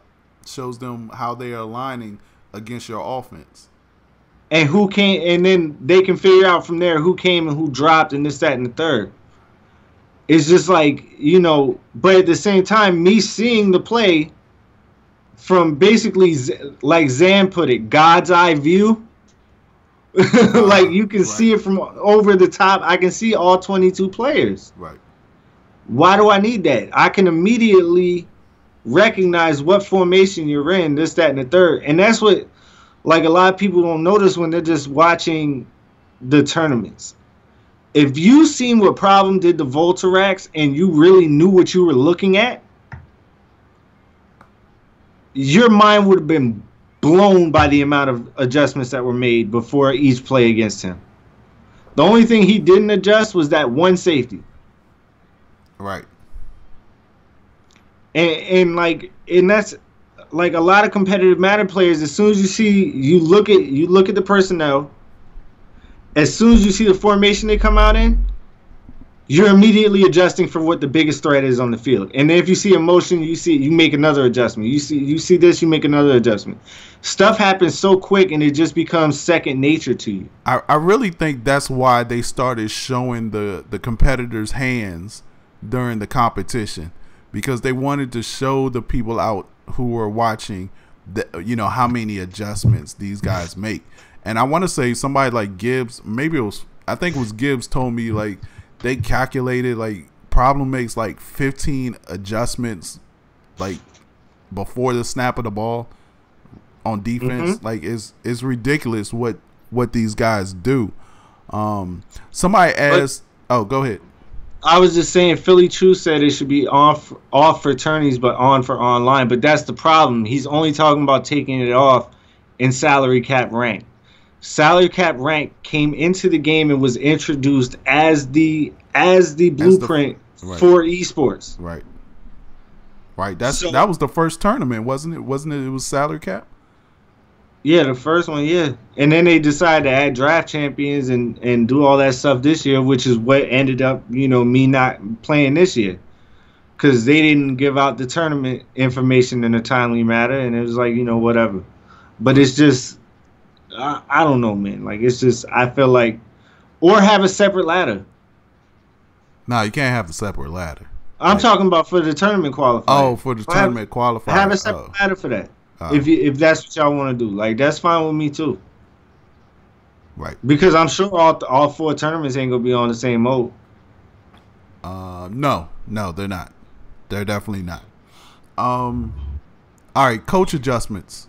Oh, well, somebody put it earlier from Twitch, asked, in Madden 17, the devs made a lot of changes, made a lot of patches that affected gameplay. If the community doesn't speak up, do you think they'll still make a lot of patches to the game? Rex has told us that he's going to be listening to the community. If the community is fine with what is out there, then they're going to keep it the same, and that's why they sort of divided it up into simulation, arcade, and competitive. So again, it's going to be up to community guys to really get together and say, okay, you know what, we need a poll and say, hey, look, there's too many fumbles in competitive mode. Who here thinks it's too many fumbles? And I know he gave a number like 5,000. Like if he sees 5,000 people say that it's too many fumbles, they will tune it. But yeah, but that's the key word, tune. Yeah, tune. They're looking at tuning a lot more, not actually patching. Right. Yes. Because the more they go in and patch code, you can have a lot of problems. I agree. Philly True, you crazy, bro. I just know a lot of people, man. I agree. Hey, Philly, that's why I got him. I was like, man, I keep seeing him on everybody else's show, everybody else's podcast. He got to come up on my podcast. I've known Shop way longer than any of the other people I did a podcast with. So I had to jump on with him. I told him, I said, look, it ain't even gonna be nobody else. It's just gonna be you. It's gonna be you and me. You ain't gotta fight nobody to speak or nothing. You talk as much as you want. Coaching adjustments. How do you let's talk about that, because again, I love coaching adjustments in NCAA when it was around. I really want coaching adjustments to matter. I don't feel like I played it enough at EA Play to really see, like, okay, does my guy fumble more if I use aggressiveness or stuff like that? So I definitely think that's one of the things that I'm going to be looking for. Were you able to see anything with coaching adjustments? Did you use it at all? Yeah, I did use it some. I didn't use it a lot. I did notice that playing aggressive in the pass rush, that you paid for it against the run. Like, also, that same thing goes for pass commit, by the way. If you pass commit, the penalty is a lot bigger now if they run the ball. Just so we can go ahead and just get that out of the way. The penalty for pass committing is way bigger. Yeah, because some people like me pass commit every play. I did too. Yeah, I don't care if it's a run or not. Like, I can stop the run effectively, but you're right. Pass committing, I noticed early on I was giving up big yards. And I asked if that was specifically put there, and they said yes. So there's your answer to that. But I didn't use a lot of them. I did try using like the catching mechanics, the different areas. I tried playing the ball aggressive. Playing the ball aggressive, I did notice people trying to jump the ball a lot more, and it paid off a couple times, and it worked against me a lot of times too. I was about to say, I saw one where, and this is when I turned that on, my guy just misjudged the ball, and it went over his head into the wide receiver. And I'm just like, wow, like he broke on the ball way early. Well, when it happened with me, bro, I was using the Seahawks, and I was running a 4-6 normal with the speed package, and I was running a cover 2 invert. So, Earl Thomas is your mid read in the middle of the field. Right. He tried to jump a slant, and it got taken 80 yards for a touchdown. And that's Earl Thomas. Wow. So, yeah. Yeah, I think that those matter. But at the same time, it could pay off. So that's what's up. Now, like Relly said, especially on Twitter, it's not only penalties. Like, I'm just looking at my notes that I took. I wrote every coach adjustment thing down while I was at EA Play. I was like, you know what? Let me write all of this down, because I felt like nobody exactly knew everything that was in there. And there's a lot of pros and cons to pretty much everything that you got. But the matchup, that's what I wanted to talk to you about. Oh, yeah, I did use those a lot more. The cornerback matchup. Now with the coach adjustment, you can match up your corners by overall, speed, height, route running, or depth chart. Route running, Okay, the reason for the route running, though, you do know the reason for it, right? No, tell me. Okay, so that, like, your best man cover corner will be lined up on their best route runner. When if my best man cover is a slow guy? Well, I mean, I guess that's essentially the risk you take. I mean, you have to know your personnel. Right. But that's essentially what they told me that means. The route running one is based on your man coverage ratings. Right. Okay. I see the height one matter a lot, though. Yeah, see, I don't see you. I don't think I'd use the height one that much. I did. Mean, it really? Yeah, because like maybe in the red zone, maybe in the red zone. Well, what I was doing, I was playing against the Panthers, and I had Richard Sherman on one side of the field. I always wanted Sherman on Benjamin, but I didn't feel like, because I had set my depth chart up a certain way. We changed our depth charts. Right. But I had set my depth chart up a certain way, and I was using the height one just to get him on Kelvin, because that was the only one that I really cared about the matchup. Okay. So. I see them talking about run commit. Yeah, I was going to ask you, what's more aggressive? It's way more aggressive. It's way more aggressive. And if you think you're playing someone that's gonna run commit, if you call play action, they're gonna attack the running back. They're not gonna come at the quarterback at all. And if you just snap throw it over their head, they have no chance. Yeah, I feel like run commit in 17. I've seen people run commit and still get picks Yeah, in that ain't 17. happening. Like I'm just like, yo, that should not happen. That should not happen. Um, all right, really. I mean, unless you want to talk some NBA Live with me, that's all I have for you tonight, man. I can speak a little bit on and before I get off. Like Okay, I said, okay. because I did play a little. I played 2 games. All right. What did you think of Live? Just my initial thoughts of it, because like I said, I don't have the as much knowledge of it as I do Madden, but it felt really good and it looked really good. Like I said, I was standing in that corner with Madden that whole time, and like I just kept peeking, and I was like, man, I gotta try that. I gotta go over there and try it. I was like, fine, I'm gonna go try it. But every play, it felt different. Like it felt really good. Like, and it felt like in my head, I was thinking about, I don't like how 2Ks went the last 2 or 3 years. To be Uh, honest with you, just like the way it's gotten really arcadish, which is really what happened to Live, in my opinion, back in the day when they started putting in the dunk contest and all the other weird stuff that they started adding. It got really out of control. right. I feel like 2K was doing that. And what I like about Live is it doesn't feel like 2K. It doesn't look like 2K. It looks like its own game. And it felt really good. Like, I was surprised. I don't think that is going to, catch 2K in popularity this year. I'm not about to jump out that window or anything like that. But I think that it's really actually a good game, just especially for how early they are. I Yeah. mean, obviously you know more about it, but I just figured I'd get my impression of it before I got off real quick. All right, man. Well, I appreciate you joining us, man. Always a And real one, pleasure. my bad, real one. The dunk contest was fun on Live 05, but that was when they started to go downhill. That's all I'm saying. Around that time. Yeah, you're right.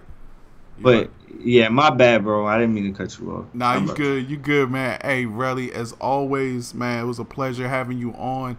We'll be talking offline because you know what I'm gonna talk to you offline about some stuff. Yeah, we can do that. All right, man. You have a good night, man. All right, you too, boss. All right, Thanks. no problem. All right, guys. So now we're gonna talk about some NBA Live 18. What's up, NBA Live girl? Glad you stuck around. I know it was a lot of Madden talk, but I hadn't really talked about Madden since I've been back from EA Play. So I thought I would, talk some Madden. But now it's NBA Live time. Now it's NBA Live talk. And we got a lot of stuff to talk about. Like, NBA Live really showed themselves in a good light. If you ask me what was the biggest thing that came out of EA Play for me, it had to be NBA Live 18. For as early as they are, it looked really polished. It looked really good. If we're talking about like graphics and stuff, I felt like the graphics looked great in not only the stadiums, the courts, the venues, the Drew League gym looked great. The RUCKER Park outside looked great. Like, I'm so stoked for NBA Live, and I know that's one of the things that it feels like it's been a long time because there was no Live 17. I played Live 16, really had a lot of fun with that. The release date for NBA Live 18 is September 15th, but in August you'll be able to play a demo, and we'll talk about the demo in a little bit. But my real impressions about Live is that it's back. I feel like it's finally official. We don't have to worry about them canceling Live. We don't have to worry about something happening and Live doesn't get released. So I don't know what else more to say. I mean, I don't know if most of y'all have understand what the one is, the one mode, but the one mode is basically combining your NBA career, your street career, and like any of the other leagues that you get into, so, sort of like the Drew League or the Goodman League. That really hasn't been announced yet, but you know they do have berry farms. I'm sorry, I got something in my eye. They do have berry farms in the game, which I haven't seen the park for yet, but I'm definitely looking forward to that. How much did you like the new camera angles? I like the new camera angles. So now they have this, what they call, the one I liked was called EA Action Low. And to me, I don't know, it's so funny because I went back and I played Live 16, and I'll probably play that a little bit tonight, but I played it and I was like, man, the camera is so far away from these players, so far away from these players that you really can't get a good sense of how detailed these players are. But in Live 18, the camera angle is low and is zoomed in a little bit, so you get great detail. Great detail about the game. All right, my man Detron Hicks asks, how was the post game? Now, unfortunately, I didn't know all the post moves, but I had one of the devs pull off some post moves, and they look really good. The post moves look good. The post in particular, especially on defense, looked really good. Like, I really felt like you can play defense as a big man in NBA Live 18. I created a big man in Live 16. I didn't feel like he affected enough shots. Does the gameplay feel slow? If you're coming from 2K, it's going to feel slow. If you're coming from 2K, it's going to feel slow. You definitely can up the speed. I saw a lot of people up the speed in the settings. But it's definitely going to be slower than 2K. And I don't know. Maybe it's just me, but maybe just a slower, sort of gameplay feel makes it more intuitive when you dribble and stuff. I don't think Live is going to disappoint. Were there contact rebounds or ones where two people are both attempting to get the ball? No, but I did. That was actually one of my feedbacks. I didn't feel like there was a lot of fight for the rebounds, or a lot of like tipped rebounds to themselves. So that's definitely one area that I felt like they could, get some improvement. So we'll see. Were you able to strip balls from people in the post? Yes, I was able to strip balls from people in the post, but I felt like stealing was actually, you couldn't spam the steal button.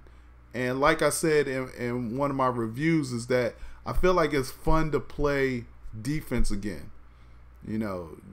There's a mechanism now that allows you to really play defense and be able to cut your man off from drives. In your opinion, is that better? Is what better? I didn't get that.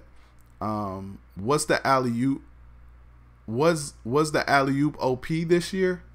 In Live 18, I didn't feel like the alley-oop was OP. I feel like in Live 16, it doesn't matter who's under the rim. You can alley-oop pretty much all game. This year I was able to, in Live 18, I was able to break up alley-oops. There were times where the person who was getting the oop couldn't get to the basket because people were in the way. So that was definitely a good sign. Did I see some ridiculous alley-oops? Yes. So there's a way to throw an alley-oop off the backboard. There's a way to self-oop to yourself, a la LeBron James. But again, if there's somebody in the way, you really can't do it. Whereas I feel like in Live 16, it didn't matter who was in the way. They had 2 years to make this game. It's got to be damn near perfect. The last basketball game I played was Live 10. I don't think it has to be damn near perfect. Here's my assessment. I feel like Live has to be better gameplay wise than 2K, and I feel like they're right there. I feel like if EA can shore up gameplay, because really, let's be honest, 2K is not going anywhere, and Live 18 is not going to overtake 2K as the most played basketball game out there, because 2K is still going to have more modes than Live 18. But the thought is, if they can, concentrate on this area on gameplay, maybe they can, get, sort of a better feel for their. I think that's where their niche is going to come. I think that's where they're going to set themselves apart. What are you most looking forward to when the game officially releases? Is creating my player. Is using the app, doing my game face, and creating me a rim protector.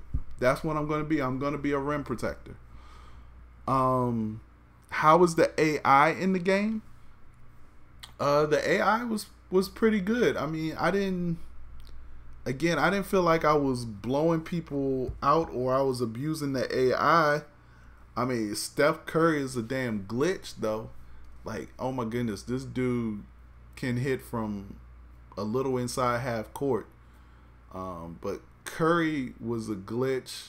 Kyrie Irving going to the basket, Kyrie Irving in real life is probably one of the best finishers as far as being creative around the rim for layups as there is.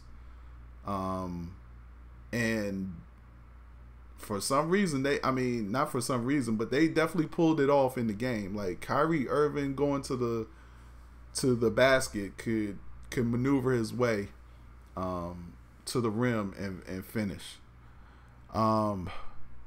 I hope that I can be an all-around player like in Live 16. I think you can. They really haven't. Right now, they only have really announced, like, you can be a guard, a wing, or a big man. And with those, they only, at the EA Play, they only had one particular wing, like they had a wing scorer, or a point, point scorer. So they didn't have everything that you can be when the game comes out. They only gave us a little bit of what you can be. And what I did was I created a big man and a rim protector, whose ability was Intimidator. So that means when he's in the lane, he intimidates shots coming to the lane. And then you have these abilities that you start out with, and then you have traits that you add on to the abilities. So, like, one of my traits as a big man was called wind sprints, and that allowed me to, after a made basket, for me to sprint to the offensive end half court without using any stamina. So I was able to run turbo all the way to half court and not use any of my stamina. Once I got past half court and was still holding speed burst or turbo or run, that's when it started using my my stamina. The other one they had was a pick and roll. So if I set a pick and roll to the basket and got the ball, I was able to finish at a higher rate because I set that pick. So, like, my inside scoring goes up 2 points because I set a solid pick. And then they had a brick wall trait as well, so that allows you to set picks, and depending on, because you got the brick wall, the guy that you set a pick on might fall, has more chance of falling with that trait set. So I thought that was a good. I like the traits that they have in NBA Live 18, and I like that you can swap them in and out before games. So before you play your, you know, your live run or whatever, you playing at Rutgers Park or you playing at the Drew League, you're able to swap those traits in and out based on, you can look at your opponent and say, okay, you know what, he has these traits, let me go ahead and put these traits in. So I thought that was good. How deep will they go into the archetypes this year? I think I want to say each. I want to say there's 12. There's three. You had the guard, you had the wing, and you had the big man. And under each of those, there's 4 different types. They only showed one type for each one at EA Play, but there are 4 different types. So now you're talking about 12 different archetypes when you're talking about creating your player. I hope you can make a fat guy like tractor trailer type dude. You know what? I don't know. I do know that I know there was a typo saying that you can create a guy 7'11". You can't create a guy 7'11". I think the tallest you can go is 7'2", I believe. And I don't even think, I'm trying to remember, that wasn't even an option. The height thing wasn't even an option at EA Play. I'll give NBA Live another year to be up there with 2K, but is double teaming the same this year? Like the results gonna be as still? No. You hold down circle or B to double team, and it's an aggressive double team. You can double team, on pick and rolls and stuff like that. Some people have been giving negative feedback about the player models. What do you think about them? Look, if there's anything that I would say from EA Play was my biggest feedback, was that the player models didn't look, I wouldn't even say like the player models, I would say like the player face scans. Like Kyrie didn't look like Kyrie at all. LeBron was on point from head to toe, but Kyrie wasn't. I felt like Kyrie didn't look like Kyrie. And it was funny because it was just like all the guys that from the Warriors and the Cavaliers, those were the only 2 teams you could play with. But that didn't look as good as when you played in the Drew League, and all those players look good. All those players look good. Kevin Durant looked good. DeRozan looked good. I'm trying to think. Even Allen Iverson looked good. I'm missing some of you. Do you got? Oh, hold on. I'm going back on some of the. So basically, with traits, it's a give and take, and also a high risk, high reward. No, I don't think there's any risk with the traits. I think it's just all about what traits you want. King Coop says, I meant all around is, can I be a wing defender 3 and D? I'm great at my primary skills, good at secondary skills, and not too far off my other skills. Can I be all around by hard work? Yes, I do believe, Live, the one thing I do like about Live is that you can't pay to get your stuff up. And I think you're going to have to work in Live to get your stuff up. Can you break the backboard? I don't think you can break the backboard, Darius. Brooklyn Bully asks, how did the fast breaks look? Now, I went to EA a month ago, and I felt like fast breaks were terrible. Just because of the point of the fact that, like, let's say I made a steal out on the perimeter, my guy had to, like, almost stop and, like, get the ball and then go. And by that time, the defense was already back. They made some adjustments even from the time that I saw it a month before EA Play, whereas now it's definitely much more fluid. I still feel like there's still a little bit more tuning that can go on. But yeah, guys, make sure you stick that follow button and subscribe to my YouTube channel if you have not done so already.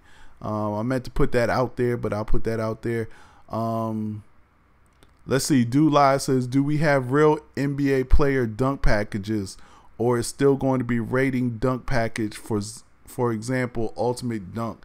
I still think you're gonna have. I don't know if you're gonna have real NBA player dunk packages. I think some guys will have signature dunks, but we'll see. I feel like people don't like the player models because they are used to 2K. No, the player models, again, the face scans weren't really good, in my opinion. What was some new celebrations you've seen that wasn't in 16? Oh man, I mean, just name all of James Harden's celebrations. Like, they got all of them. One of the coolest things that I saw was when they invited me out to the New York event, and they sat us down and showed us presentation, and they showed us real life footage of, James Harden doing the Euro step or hitting a three and doing his crazy animations, and then they showed us in the game. So I thought that was really cool. They pretty much have all the celebrations in the game. What are some new celebrations? I don't know. The James Hardens, all the James Hardens, the ones where he's swinging his arms around. The one I like is when he shoots and he like leans into it and then does his celebration. All of those. So all of those were in the game, and that was definitely good because it shows authentic. It's very authentic. That's what I'll say. But again, I'll say this gameplay is where I feel like EA can separate themselves from 2K. The new dribble moves on the right stick felt really, really good. The signature moves like snatchbacks, the sham god, nasty ankle breakers, felt real good. But where I feel like 2K, where I feel like Live is gonna shine is one-on-one and the defensive mechanism you use. So when you're playing defense, you hold the left trigger to activate defensive assist, and you're able to sort of cut off your player that's driving to the basket, and there's a window, and if you don't move your feet, then you miss the window and they can drive past you and get a layup or whatever. But if you act quickly enough and their player rating is up there as far as on ball defender, then you can cut them off, and then there's an opportunity for a steal. You can't spam the steal; you will get called for fouls every time. You can't make long half court passes; they will go out of bounds or they will be intercepted. Drop sticks, as does Pro Am, had.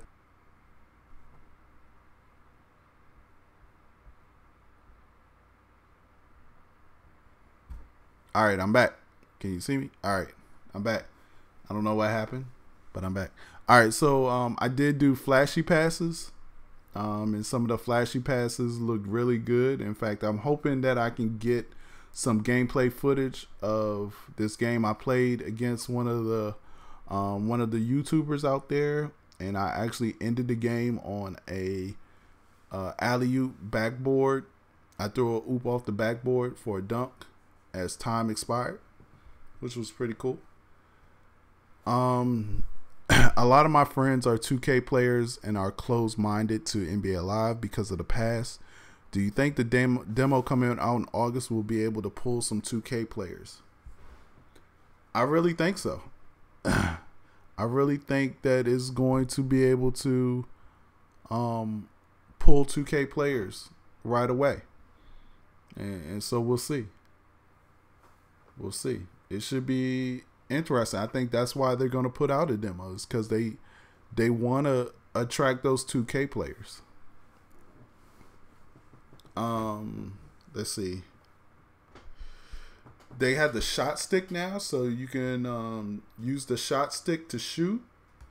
You can use the shot stick to as you're driving, do Euro steps, or you can ultimately just double tap square on the PS2 controller. I mean PS4 controller.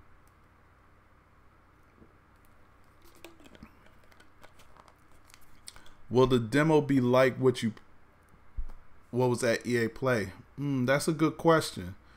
No, I don't think so, because I know the demo, they said that you'll be able to start your the one career. So you'll actually be able to start the one. So I don't know how far you'll get into it, but you'll be able to start it. I'm thinking you'll probably get to play like the first 3 or 4 games. You know, we'll see. What happened to the stream? I don't know what happened to the stream.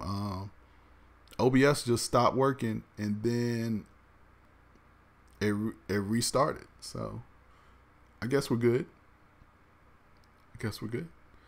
Let's see. Is there any way we control what type of pass we can do as far as bounce pass, skip passes? You can't do a bounce pass. You can control how you bounce pass it. As far as skip passing, like, you know, I'm not sure. Didn't even think about that. But, the one thing I did like, again, was the defensive stick, and the fact that, you know, if somebody's going for a steal and you flick back on the right control stick, you'll do a step back and your guy will pretty much break his ankles, and you'll have a step back 3 if you want. But the defense, like, the defense was really good. You can actually, like, there was some snatching of balls for the defense, like rebounds, like just snatching rebounds, not the just going up and grabbing the rebound. Like, there was some snatches, some one arm cradles, stuff like that. Big men played like big men. They changed shots, they blocked shots. Like, when you played at EA Play, when you played against DeAndre Jordan, like, that dude was blocking everything in the lane, which was good. Tons of new dunks and alley-oops. Like I said, you got self alley-oops, you have putback dunks, you have one-handed, two-handed dunks. You can control which hand you want to dunk with. You can't control whether you want to dunk 2 hands, though. That was probably the only thing. Will the face scan be better this year? I would think so. Mine was okay last year, but I think it just didn't pick up this gray. Box out, I felt like box out was good. You really felt the box out. I want to say there was some vibration added to that. One of the things I will say, something that they will have to fix or get better on, is the physics around the rim. I felt like when, for instance, let's say Kyrie Irving's going to the basket, he got caught. Well, like another player was in his animation. Not in his animation, but it was a 2-man animation for Kyrie's layup. But, like, if I came over to try to block the shot, it was as if I wasn't even there. There was no physics. Like, I didn't knock Kyrie to the ground or anything like that. Are floaters user control? Yes, you can user control floaters. You can definitely go in the lane and do floaters. So that definitely was that. For post moves, you still have the shot meter. So I think, like, in Live 16, there was no shot meter for, like, post moves, turnarounds, and stuff like that. Like, you have a shot meter for pretty much everything. And again, the low action camera angle just makes the whole game look better.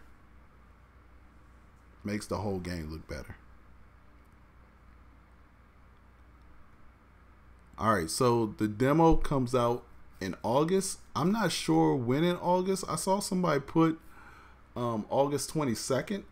I'm not sure if that's when. Um, I'm not sure if that's when the demo comes out.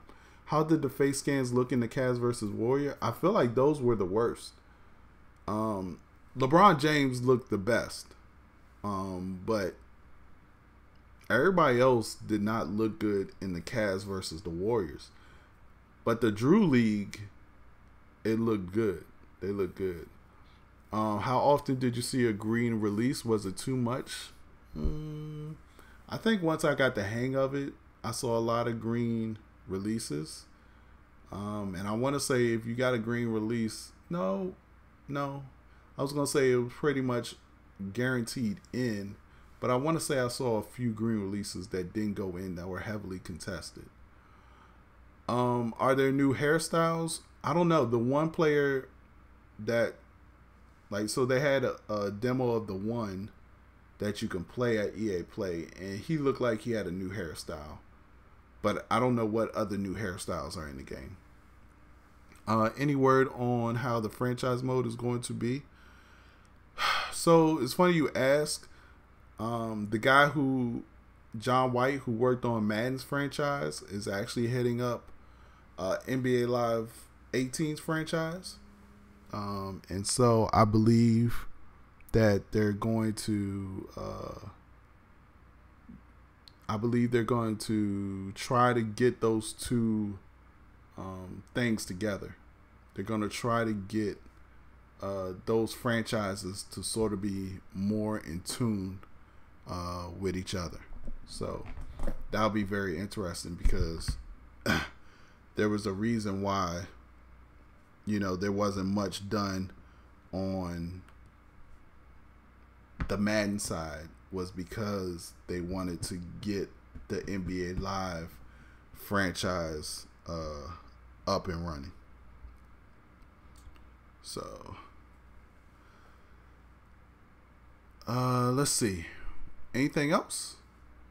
Any other questions before we get out of here? Again, guys, I had surgery. My mouth is like throbbing right now. So I need some more pain medicine. So I was gonna play some NBA Live 16. But I think I'm gonna go. I mean, unless somebody has some other questions. Here they come. Bad idea to release the demo. Don't let them even touch that game without paying full price for it. They're just gonna dump it whenever 2K18 is released and not purchase NBA Live 18. Paragon. I don't think so. Are you saying everybody that plays the demo is not gonna buy NBA Live 18? I don't think so. I mean, I actually think people will play NBA Live 18 after they play the demo, because there are a lot of people who just don't like 2K18. I mean, don't like 2K, but it's the only game out there. But if you say that there's no demo and they're not going to be able to test and see how good NBA Live is, then they're really not going to know if Live is good enough or not. And they're going to go and buy 2K18. And they're going to stick with 2K18. So you got to release the demo. I mean, I don't understand the don't let them touch the game without paying full price. Even 2K guys that are going to bash Live, let them bash Live. That's what they're going to do anyways. They're going to do that anyways. Hoping for a dynamic franchise mode NBA Live, girl. I am too. It'd be really nice to have a dynamic franchise mode in Live. LeBron is going to be on the cover. They focus on him the most. Look, LeBron, again, from every game that I played from the time I went to EA a month ago to at EA Play, LeBron has always looked the best. Leak to go. If you could rate NBA Live 1 to 10, what would you rate it? I can't rate it now. It's not even finished. Like, you can't rate an unfinished product. I can only give you my impressions on what the game is, and I feel like it looks good for it to be as early as it is. It's not going to release until probably late September. So Just 2K people, the majority of the 2K people. Yeah, but who knows what 2K, like my son's a 2K person. Just because my son never grew up playing live. He knows nothing about live. So all he plays is 2K. But when he played Live 16, he liked it. And I was telling him some of the stuff in Live 18, and he said, you know, he'll try it out. I think people are tired of 2K, and they want a change, but you're not going to get that change unless you do that. So we'll see. All right, guys. So I just got an email today. I just got an email just now. I'm going to have some Live 18 full HD capture for you guys tomorrow.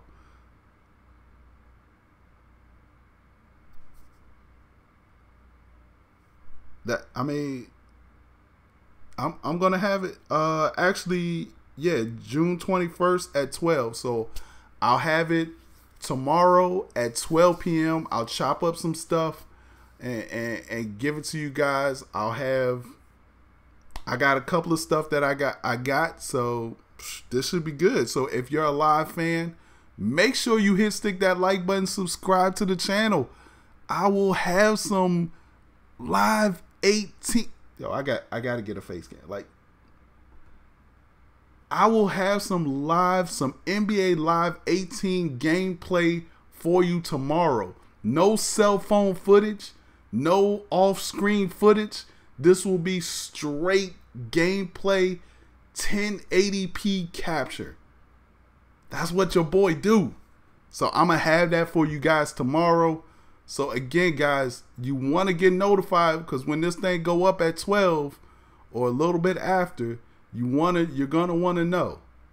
So guys, I appreciate it. I'm sorry, I'm going to have to get out of here because I got to edit this stuff now. I got to edit this stuff. Hey, make sure you hit me up on Twitter at Shopmaster. Ask me any NBA Live questions you have.